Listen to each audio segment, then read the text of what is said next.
Hello and bonjour, and for viewers in Tahiti, yaorana. It is a cold, wet November Saturday, and I'm on my way to one of the ultimate football matches for geography nerds. Today is the 7th round of the French Cup, which is famous for having the longest away trips in all of domestic football. That's because they allow clubs to enter not just from France itself, but also from France's overseas territories, in places like the Caribbean, the Indian Ocean, and the Pacific. Which means every year, you end up with a few matches like this one. An amateur club from a rural French village taking on the 11-time champions of Tahiti. And while we watch the game, I'm going to try and explain how that works. Welcome to the geographical insanity of the French Cup.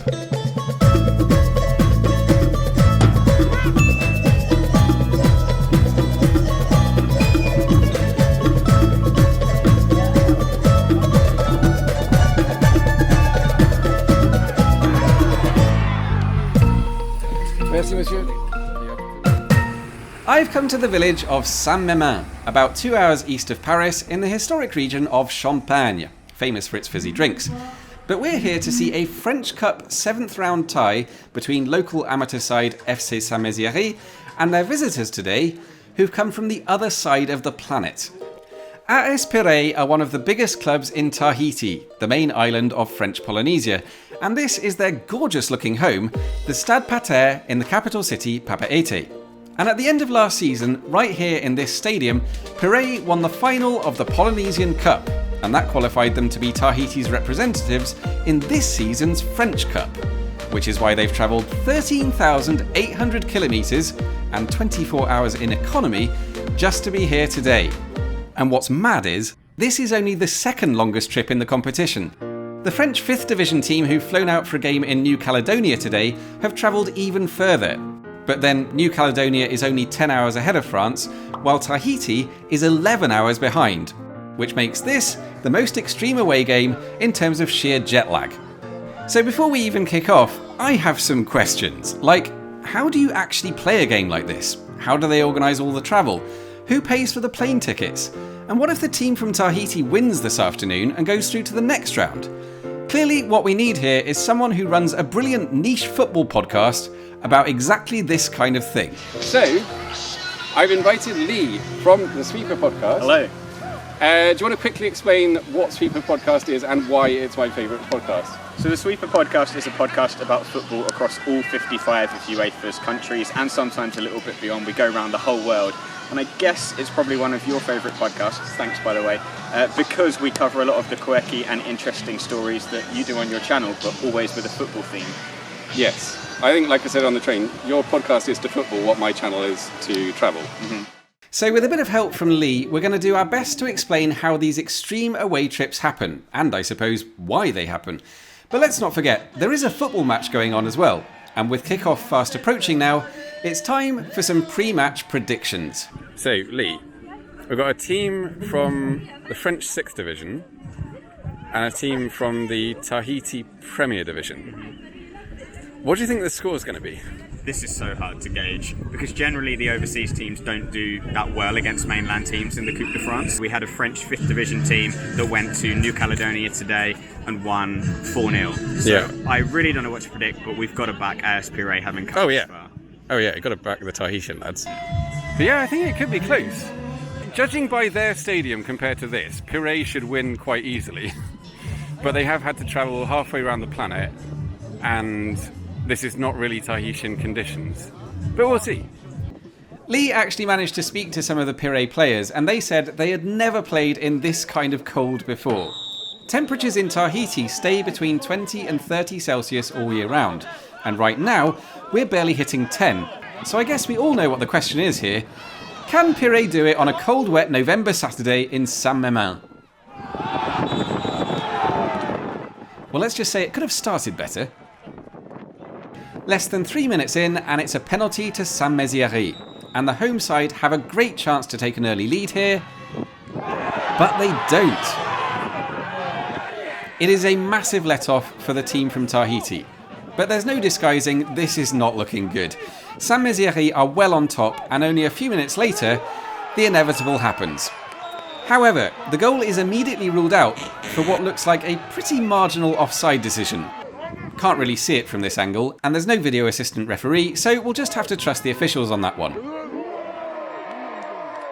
Now, I don't know if it's a good time to mention this, but last year a team from Martinique came to the mainland, lost 10-0 and went straight back home to the Caribbean. But then again, maybe Piré just needed a bit of time to adapt. Because you know what? It looks like they're coming back into this.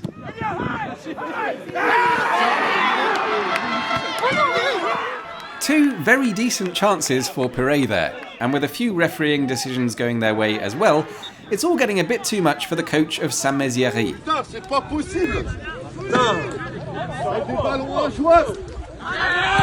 And then, just as Saint-Mézières are beginning to look a bit rattled, they go and take the lead themselves.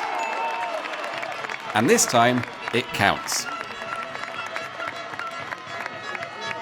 So it's 1-0 to the 6th Division side with 35 minutes gone. And despite more pressure from Piré in what remains of the first half, including this shot that nearly ends up back in Tahiti, it's the home fans who are happiest as the referee blows for half-time.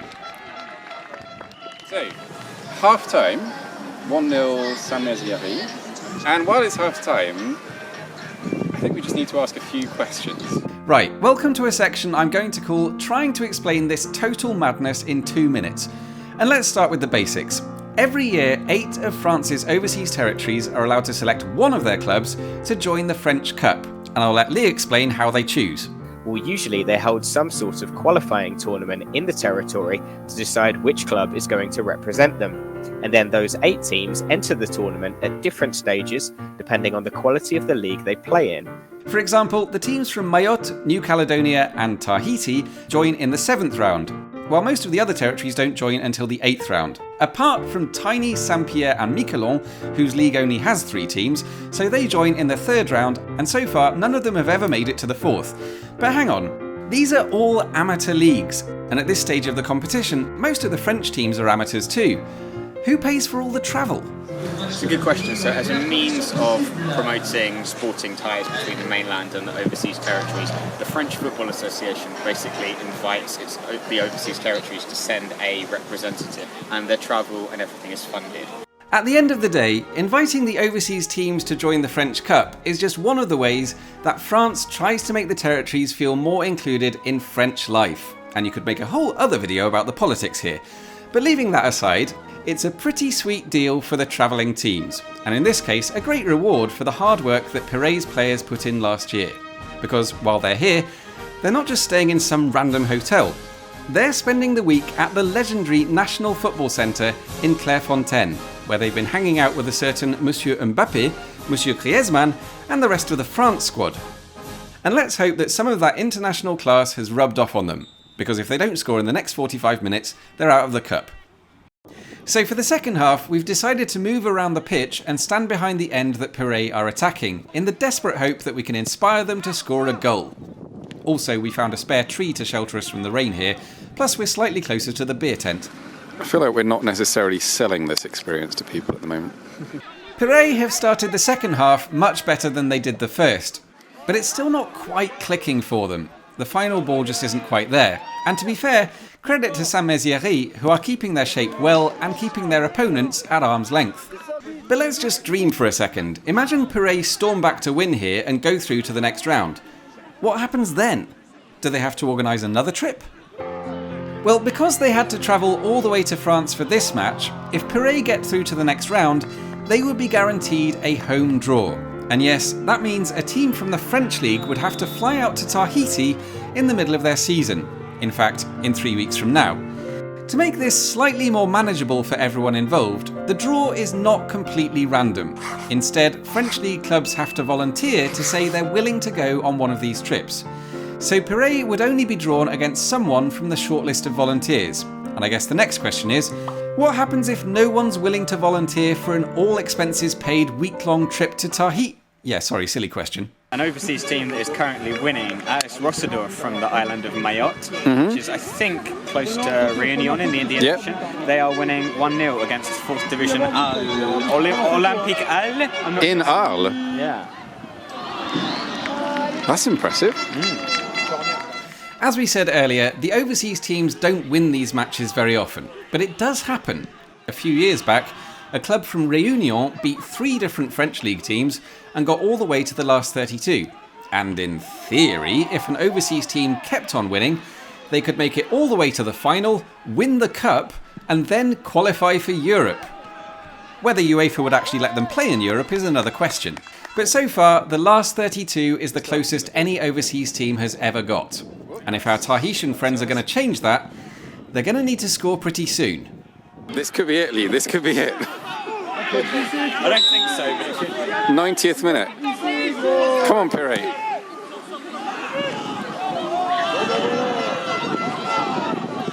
It's still on. It's still on.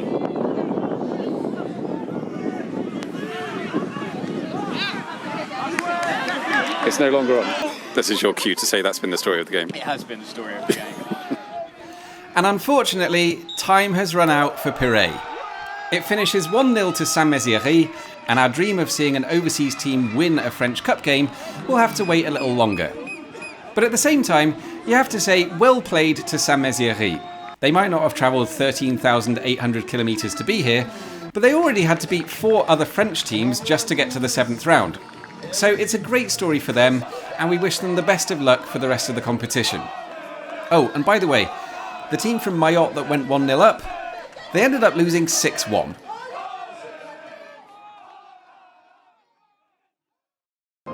If you'd like to see an overseas team trying to win a French Cup game, the 8th round takes place on the 9th and 10th of December, featuring clubs from the 4 territories who haven't played yet. And as for Saint-Mézières, they've been given a glamour tie against former winners Auxerre. But if you can't make it to any of those, there's always next season. Meanwhile, a big thank you to Lee for helping me explain everything today. The episode of the podcast where he talks to Paul about his trip to France is going out on the same day as this video. I'll put a link in the description. And as always, thank you all for watching, and I'll see you soon.